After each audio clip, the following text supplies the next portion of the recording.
دا ملګری تپوس کوي چې یو نکاح والا زنانه وه او هغه چا تختولې وه او د لومبني خاوند هغې له طلاق نه ورکړی. نو چې چا تختولې وه نو د هغې نه د دغې زنانه یو لور پیدا شوه او هغه لور اوس لویه ده، نو د دغې لور نکاح کیږي او که نه کیږي.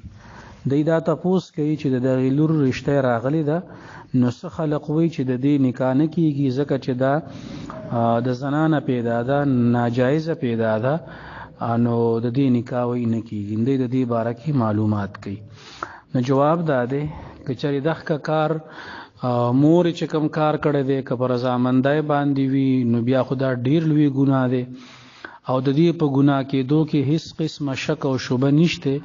او که هغې سره په زور باندې دا کار شوي، په زوره تختول شوي، نو بیا هم ګناه دی.